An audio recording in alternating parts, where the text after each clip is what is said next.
I see this question all the time. I've been playing my instrument for years. I feel like I'm stuck in a musical rut. What can I do to get out of it? Well, that's the subject of today's Sensei series. So what is a musical rut? It's when you feel like your playing isn't really progressing.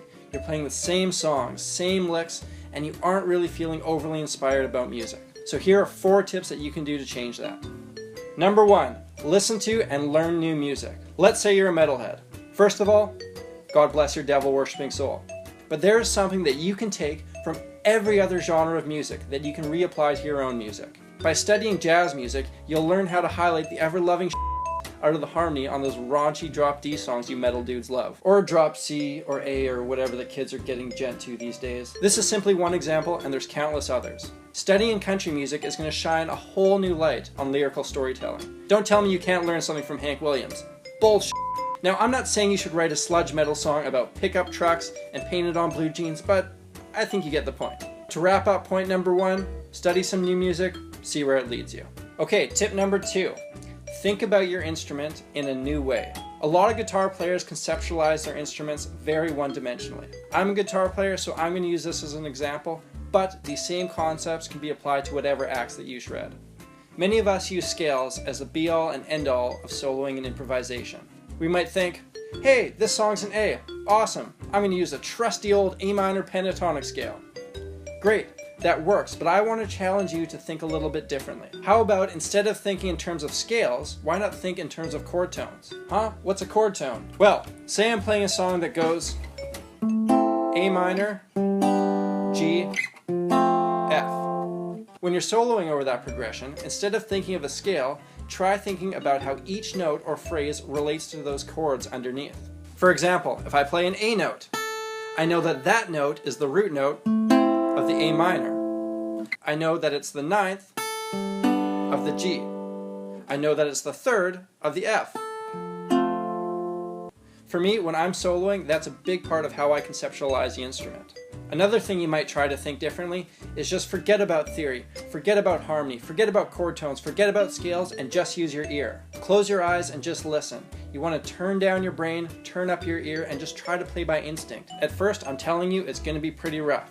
But the more you practice it, the better it's going to sound, and the more fun you're going to have doing it. It's how a lot of the greats did it. Hendrix, Wes Montgomery, Duane Allman, these guys played by ear, and that's how they got by.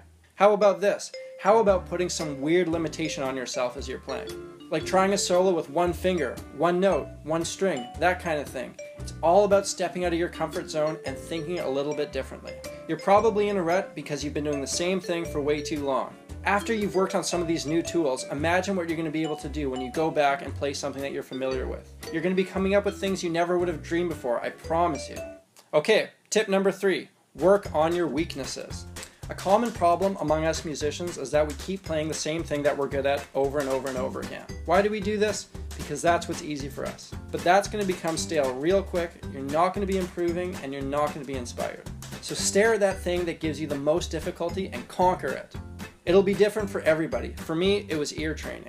I come from a generation that learned from tabs on the internet. I didn't grow up listening to records over and over and over again until I could play them by ear. Because of this, when I got serious about playing guitar, my ears were the things that were holding me back. For you, maybe you can hear great, but you don't understand the theory behind it. So you should work on theory. Maybe you can play really fast, but you suck at improvising. Well, practice improvising. Maybe you can write great melodies, but your lyrics suck. Whatever it is, that's what you should be working on, and there's so many resources available at the click of a mouse. I mean, you can go on YouTube and basically learn anything, musical or not, while you sit in your underwear and eat Cheetos.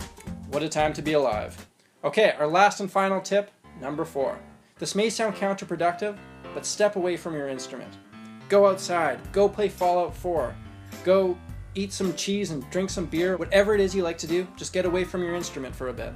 We don't need music to live. Music should be joy.